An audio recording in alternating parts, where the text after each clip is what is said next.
मेरा नाम कंचन मित्तल है। मैं बहुत सालों से, बचपन से ही लगा लो, परमेश्वर की एक ऐसे परमेश्वर की खोज कर रही थी जो हमारी प्रार्थनाओं को सुनता हो। हम बनिए फैमिली से हैं, इसलिए वहाँ पे पूजा पाठ बहुत ज़्यादा होता है। मेरी मम्मी बचपन में ही 3-3 4-4 व्रत रखने उन्होंने, और बहुत ही पूजा पाठ, तीज त्यौहार। सबसे ज़्यादा मुझे लगता है कि हमारी फैमिली में ही तीज त्यौहार मनाए जाते हैं। मैं बचपन में एक माला जपती थी, ओम ह्रीं क्लीं चामुंडाय बिच्चे, इस एक ही मंत्र था जो मैं बचपन से 5 साल की उम्र से जप रही थी। लेकिन कभी भी मुझे एहसास नहीं हुआ परमेश्वर से मिलने का। मैं जब बहुत छोटी थी, मैं अकेले जाके आसमान की ओर देखकर मैं परमेश्वर से बातें करती थी, लेकिन उस परमेश्वर को मैं जानती नहीं थी। धीरे धीरे हमारे जीवन में बहुत सारी प्रॉब्लम्स आई। मेरे पापा का स्पेयर पार्ट की शॉप थी। नैनीताल डिस्ट्रिक्ट में बाजपुर नाम की जगह है, वहाँ पे मंडी गेट के पास पापा की शॉप थी। तो मेरे पापा भी बहुत अच्छे थे, लेकिन उनको भी एक तरह से कुछ प्रॉब्लम से फंस गए। उनके ऊपर कई केस चले। थोड़े समय बाद मेरी मम्मी को कैंसर हो गया। तो मैं और ज़्यादा, जब मम्मी को कैंसर हुआ तो और ज़्यादा मेरे को हुआ कि मैं उस परमेश्वर की खोज करूं जिससे मेरी मम्मी ठीक हो जाए। तो मैंने और ज़्यादा पूजा पाठ करना शुरू किया, मंदिर जाना शुरू किया, जहाँ भी जो कहता था जाते थे। लेकिन मेरी मम्मी कहीं ठीक नहीं हुई। उनका ऑपरेशन हमने रजिंद्रा हॉस्पिटल पटियाला से करवाया, और ऑपरेशन के बाद उनको ब्रेस्ट कैंसर था। लेकिन वो एक बार ठीक हो गए थे, फिर 1 साल बाद फिर उनका दोबारा से उनको कैंसर हुआ। और उस दौरान दुष्ट आत्माओं का भी बहुत ज़्यादा हमारे घर में अटैक हुआ। मेरी सिस्टर थी, उसके ऊपर, उसका नाम बेनू गोयल था, और वो काफ़ी उसके ऊपर दुष्ट आत्माओं के अटैक हुए। वो और उसको अपने हाथ जला लेती थी। उसने, जब मेरी मम्मी की डेथ हुई तो हमारे घर में गरुड़ पुराण नाम का एक पाठ बैठा था। वो रात को उसको पढ़ती रहती थी, और पढ़ के उसका इतना वो पागल हो गई। और उसने उसको ये देवी देवताओं के बारे में क्या क्या चीज़ें उसको दिखना शुरू हो गई, और सचमुच उसके ऊपर इतने ज़्यादा अटैक हुए कि वो मेंटली बिल्कुल ही पागल हो गई। और उसके बाद हम उसको, पंजाब में एक जगह है बाबा बड़भाग सिंह, वहाँ पे हम लेके गए उसको, लेकिन वहाँ भी वो ठीक नहीं हुई। 1 साल पापा का स्पेयर पार्ट की शॉप थी। नैनीताल डिस्ट्रिक्ट में बाजपुर नाम की जगह है, वहाँ पे मंडी गेट के पास पापा की शॉप थी। थोड़े समय बाद मेरी मम्मी को कैंसर हो गया। तो मैं और ज़्यादा, जब मम्मी को कैंसर हुआ तो और ज़्यादा मेरे को हुआ कि मैं उस परमेश्वर की खोज करूं जिससे मेरी मम्मी ठीक हो जाए। तो मैंने और ज़्यादा पूजा पाठ करना शुरू किया, मंदिर जाना शुरू किया, जहाँ भी जो कहता था जाते थे। लेकिन मेरी मम्मी कहीं ठीक नहीं हुई।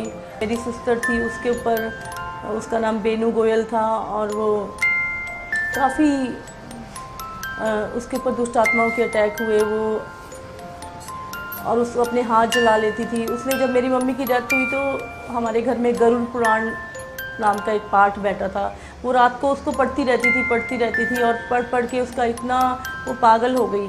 और उसने उसको ये देवी देवताओं के बारे में क्या क्या चीज़ें उसको दिखना शुरू हो गई, और सचमुच उसके ऊपर इतने ज़्यादा अटैक हुए कि वो मेंटली बिल्कुल ही पागल हो गई। और उसके बाद हम उसको, पंजाब में एक जगह है बाबा बड़भाग सिंह, वहाँ पे हम लेके गए उसको, लेकिन वहाँ भी वो ठीक नहीं हुई। 1 साल के बाद उसकी भी डेथ हो गई। हमारे घर में 1 साल में 2 डेथ हो गई, मेरे मम्मी की और उसके बाद मेरी सिस्टर की। तो मेरा विश्वास और ज़्यादा ऐसे हुआ कि कोई ईश्वर नहीं है। मेरी मम्मी जो इतना पूजा पाठ करते थे, मतलब कभी केले के पेड़ के नीचे पूजा करते थे, कभी कुछ करते थे, इतना करने के बाद भी कोई ईश्वर नहीं आया उनको बचाने के लिए। तो मेरे को लगा कि कोई ऐसा ईश्वर होना चाहिए जो हमें बचाए। तो मेरी और खोज बढ़ गई परमेश्वर को पाने की। मैंने और ढूंढना शुरू करा। मैंने कहा मैं उस परमेश्वर को ढूंढ के रहूँगी जो हमारी प्रार्थनाओं को सुनता है, हमारी बीमारियों को हमसे दूर करता है, कि हर एक दुख से हमें छुटकारा देता है। मैं बहुत छोटी थी जब मेरी शादी कर दी गई, क्योंकि मेरे पापा के पास बहुत ज़्यादा पैसा नहीं रहा उस समय। और हमारे जो अग्रवाल फैमिलीज़ में है वो वहाँ पे बहुत ज़्यादा दहेज प्रथा है, बहुत ज़्यादा दहेज का चलता है तो मेरे हस्बैंड की कोई डिमांड नहीं थी, इसीलिए मेरी बहुत छोटी उम्र में शादी हो गई। और जब मेरी शादी हुई तो मुझे लगा कि चलो अब कुछ खुशी मिलेगी, कुछ शांति आएगी जीवन में। लेकिन उसके बाद फिर मेरे पता लगा कि मेरे हस्बैंड को माइग्रेन की प्रॉब्लम है, और उसके साथ साथ माइग्रेन के साथ इनको हर साल टाइफाइड होता था। मेरी 3 मार्च को मेरी शादी हुई और 28 मार्च को ये CMC में दाखिल थे लुधियाना में। मुझे फिर इतना दुख हुआ कि परमेश्वर सारे दुख मेरे ही जीवन में लिखे हैं। हम लोग 4 सिस्टर थी और हमारे कोई ब्रदर नहीं था। तो एक सिस्टर की डेथ हो गई, मम्मी की डेथ हो गई। जीवन में इतना दुख, चारों तरफ ऐसे लगता था कि एक दुखों के हम सागर में डूब चुके हैं।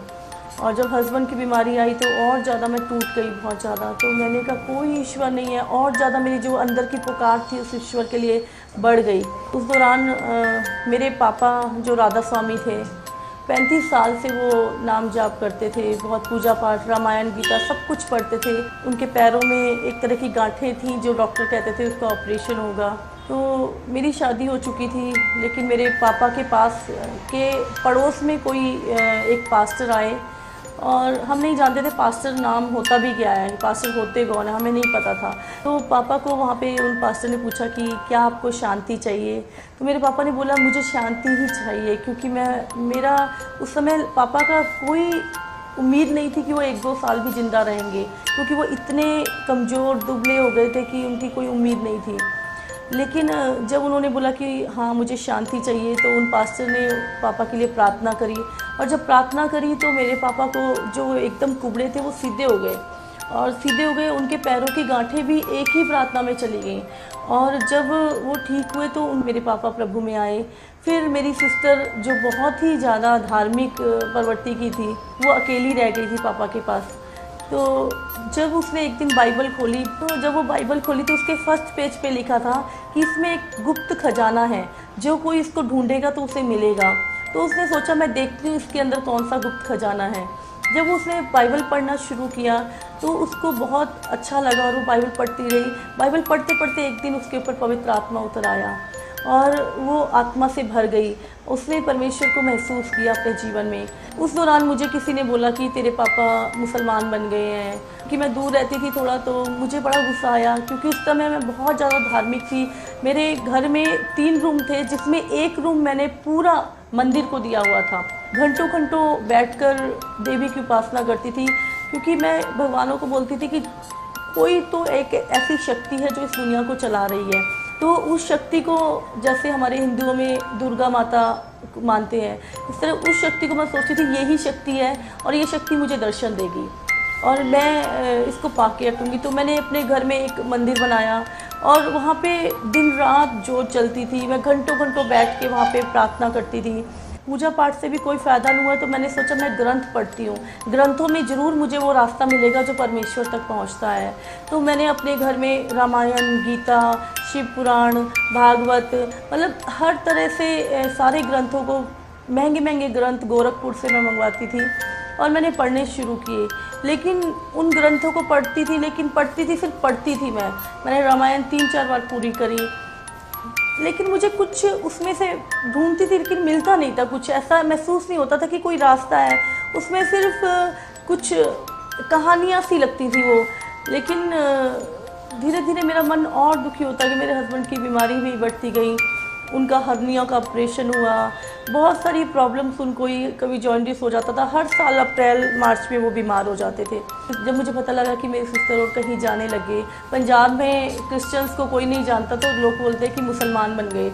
तो मैंने उनसे बोला, मेरी सिस्टर को फ़ोन किया कि मैंने सुना है तुम कहीं जाते हो और तुमने मुसलमान धर्म अपना लिया। ऐसे करके मुझे अजीब सा लगा। मैंने उसको बहुत डांटा। मैंने कहा हमारे देवी देवता कम हैं जो तू हम उससे बाहर जा रही है।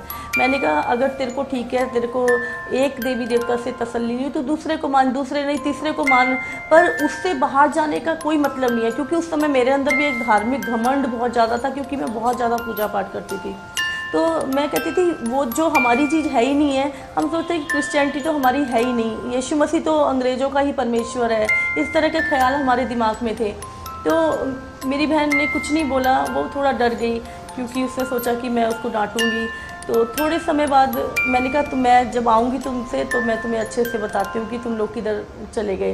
तो जब मेरे पेरेंट्स के घर गई तो वहाँ पे एक पास्टर, वही उन्हीं के पास्टर अजीत सिंह आए हुए थे। तो जब पास्टर अजीत सिंह आए तो मुझे बहुत गुस्सा आया कि इन्होंने मेरे पापा को और सिस्टर को किधर लगा दिया। पापा से बोला कि पापा मुझे इनसे बात करनी है। तो पापा कहते बेटा ये 3 दिन से सोए नहीं है, कहीं कहीं सेवकाई से आए हैं, आप इनको आज सोने दो, मॉर्निंग हम बात करेंगे। मैंने कहा नहीं, मेरी रात नहीं निकलेगी, क्योंकि मुझे बहुत गुस्सा आया हुआ था। मेरे पापा ने पास्टर जी से पूछा कि मेरी बेटी आपसे बात करना चाहती है। तो पास्टर जी ने बोला कि ठीक है, हम खाना खा के फिर बैठेंगे, हम फिर बात करेंगे। रात के 10 बजे, सर्दियों के दिन थे, हम लोग चारपाइयाँ बिछी हुई थी। तो पास्टर जी इधर बैठे और मैं दूसरे बेड पे बैठ के तो हमने बात करनी शुरू करी। रात को 10 बजे से हमने बात करनी शुरू की।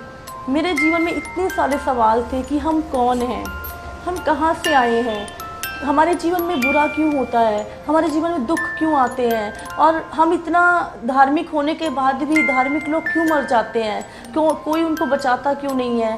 मतलब इतने सारे मेरे जीवन में सवाल थे। ईश्वर कौन है, फिर ये भगवान कौन है, देवी देवता कौन है, मतलब इतने सारे सवाल मेरे थे कि मैं उनसे पूछती गई और सुबह के 4 बज गए, मेरे सवाल ख़त्म हो गए। मेरे इतने सारे सवाल थे और वो सवाल ख़त्म हो गए। और जब सवाल ख़त्म हो गए तो पास्टर जी बोले, उन्होंने पूछा और कोई कुछ पूछना है। तो मैंने कहा नहीं। अब मैं ढूंढ रही थी, ढूंढ के सोची थी कि मैं और कुछ इनसे पूछूं, इनको कहीं ना कहीं फंसा दूं, क्योंकि मुझे अपनी नॉलेज पे भी बड़ा घमंड था, धार्मिक नॉलेज पे। क्या बात थी जिससे मेरा जीवन बदला, मैं आज आपको बताना चाहूँगी कि 2 चीज़ें थी जिन्होंने मुझे छू लिया। तो वो जो पास्टर थे, उनके पेशेंस देख के, तो मैं उनसे बहुत रूड बात कर रही थी, बहुत ही बदतमीजी से बात कर रही थी मैं उनसे, लेकिन वो मुझे बड़े प्यार से जवाब दे रहे थे।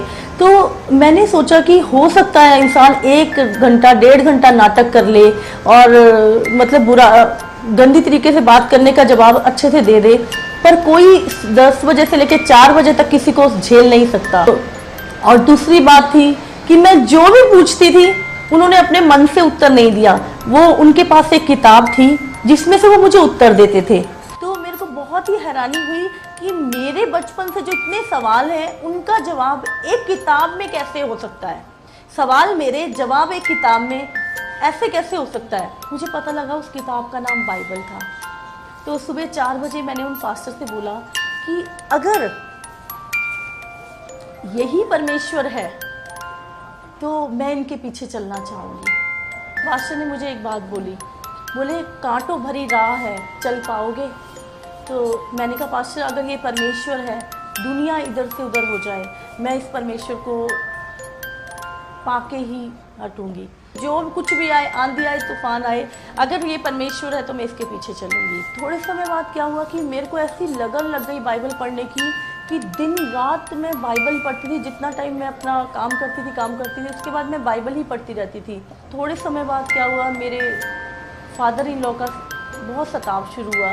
तो उन्होंने बोला कि ये तो क्रिश्चियनिटी है, ये तो क्रिश्चियन मनाते हैं, ये तो पैसा देते हैं, पैसा दे के क्रिश्चियन मनाते हैं, और ये इनका तो काम ही है अपने धर्म को फैलाना, ये तो पागल हो गई है, ये बाइबल पढ़ती है। उन्होंने मेरे को बुक्स ला के देनी शुरू करी, जिसमें से मुझे सबका नाम याद नहीं है, लेकिन एक बुक्स का नाम मेरे को याद है, गांधी जी और मसीहत। एक बुक है जो क्राइस्ट के अगेंस्ट बोलती है, उसके विरोध में बोलती है। तो वो किताब उन्होंने मुझे ला के दी। थोड़ा सा उस किताब में पढ़ा, 1-2 पेज, तो मेरे को अंदर से इतना गुस्सा आया कि मैंने उस किताब को आग में जला दिया। और उसके बाद मेरे फादर इन लॉ ने काफ़ी बातें बोलनी शुरू करी कि ये बाइबल, ये तो पागल हो गई है। और सचमुच मैं उस समय मसीह के प्रेम में पागल हो चुकी थी। मैं अकेले बैठ के, मुझे होता था कि सब लोग घर से जाएं और मैं अकेले बैठ के प्रार्थना करूं। मैं सच में बोल रही हूँ कि जैसे शराबी को शराब का नशा होता होगा, उससे भी बढ़ के मुझे परमेश्वर का नशा था, और वो नशा अभी तक नहीं उतरा। और उसमें मेरे हस्बैंड का विरोध शुरू हुआ, और वो बहुत विरोध करते थे। अखबारों की कटिंग्स ला के देते थे जिसमें क्रिश्चियंस के विरोध में कुछ लिखा होता था। तरह की बहुत सारी कटिंग अखबारों की ला के वो मुझे पढ़ाते थे, देख क्रिश्चियन ऐसे होते हैं, देख क्रिश्चियन ऐसे होते हैं। तो मतलब मेरी बाइबल छुपा देते थे, बाइबल फाड़ भी देते थे। कई बार लोगों को बुला लाते थे कि ये इसको पता नहीं क्या हो गया, ये बाइबल पढ़ती है। इस तरह जैसे जैसे मैं प्रभु में बढ़ रही थी, मेरे हस्बैंड बहुत ही गुस्सा उनको आता था, तो वो मेरी सिस्टर को भी मेरे घर आने नहीं दे देती। एक टाइम ऐसा आया कि मेरे हस्बैंड ने मुझे बोला कि या तो तू मसीह को चुन ले या आज मुझे चुन ले। और यहाँ तक था कि उन्होंने हाथ उठाना तक भी शुरू किया है। जिस चीज़ के लिए आप बचपन से आप जिस चीज़ को ढूंढ रहे हो और वो चीज़ आपको मिल जाती है, उसके बाद कोई बोले कि छोड़ दो इसको, तो मुझे नहीं लगता कोई उसको छोड़ सकता है। और मैं तो इतनी दीवानी थी परमेश्वर की कि मैं नहीं छोड़ सकती थी प्रभु को। तो मैंने बोला, मैंने कहा मेरे बस में नहीं है, अब मैं प्रभु को नहीं छोड़ सकती। उस समय बहुत हमारी लड़ाई हुई और मैं अपने पेरेंट्स के घर चली गई। और मेरे पेरेंट्स को था कि थोड़ा हफ्ता 10 दिन के लिए आई है लड़ झगड़ के, तो अपने आप वापस चली जाएगी। उस दौरान हम लोग फरीदाबाद में शिफ्ट हो गए। फरीदाबाद में बुआ जी रहते थे, तो मेरे फूफा जी इनकम टैक्स कमिश्नर थे, तो हम लोग वहाँ पे शिफ्ट हो गए। दोनों बच्चे मेरे पास थे और मेरे हस्बैंड मेरे साथ नहीं थे। बहुत संघर्ष था मेरे जीवन में उस समय। सुबह सुबह उठना, बच्चों को तैयार करना, स्कूल भेजना, उसके बाद खुद जॉब पे जाना और फिर वापस आना, उसके बाद भी मिनिस्ट्री करना, लोगों को प्रभु के बारे में बताना। कई बार मैं जब स्कूल से जाती थी तो मेरे पास छतरी होती थी, तो हमें जहाँ पे मैं ऑटो से उतरती थी वहाँ से 1-1.5 किलोमीटर हमें पैदल घर जाना पड़ता था।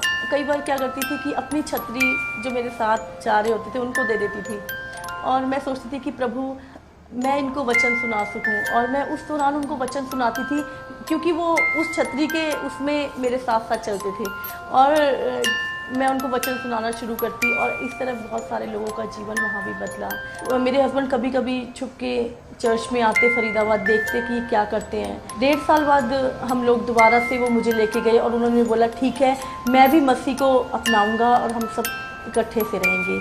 और थोड़े समय बाद फिर से ये बीमार हुए। जब ये बहुत बीमार हो गए तो हम इनको DMC लुधियाना लेके गए और मेरे फादर इन लोग गए वहाँ पर। तो उस दौरान मुझे बहुत गुस्सा आया। मैंने अपने जीवन में इतने सारे मिरेकल देख लिए थे, इतनी बड़ी बड़ी मीटिंग्स में मैं गई, लोगों को चंगा होते देखा। कैंसर पेशेंट एक जिसको मैं खुद लेके गई थी एक मीटिंग में फरीदाबाद में, पंडित राम बाबू की मीटिंग में, वो कैंसर पेशेंट ठीक हुआ था मेरी आंखों के सामने। तो मैंने फिर अपने हस्बैंड से भी बोला कि आप एक बार प्रभु पे पूरी तरह से अपना जीवन दो, विश्वास करो। मैं आपको गारंटी देती हूँ कि आप कभी भी आपको कोई बीमारी छुएगी भी नहीं। तो मेरे हस्बैंड उस समय बहुत वीक हो गए थे, कमज़ोर थे बहुत, तो वो बहुत टूट गए, रोने लगे। और क्योंकि लड़ने की भी ताकत उनके अंदर नहीं रही थी, तो उन्होंने बोला कि ठीक है मैं विश्वास करता हूँ। उस समय मुझे बहुत अच्छे से प्रार्थना भी नहीं करनी आती थी। जैसी भी प्रार्थना मुझे आती थी मैं प्रभु यीशु मसीह से प्रार्थना करती थी। और 1 हफ्ते के बाद मेरे हस्बैंड बिल्कुल ठीक हो गए। आज 10 साल हो गए हैं मेरे हस्बैंड को, 10 साल से भी ज़्यादा, जिनको माइग्रेन हर तीसरे दिन माइग्रेन होता था और हमारा फैमिली डॉक्टर था, वो इंजेक्शन लगाता था, फिर उनको आराम आता था। दवाई तो असर नहीं करती थी उनके ऊपर बिल्कुल भी। तो आज मेरे हस्बैंड को 10 साल हो गए, कभी सिंपल सर दर्द भी उनका नहीं हुआ, कभी टाइफाइड तो बहुत दूर की बात, कभी नॉर्मल बुखार भी आज तक उनको नहीं।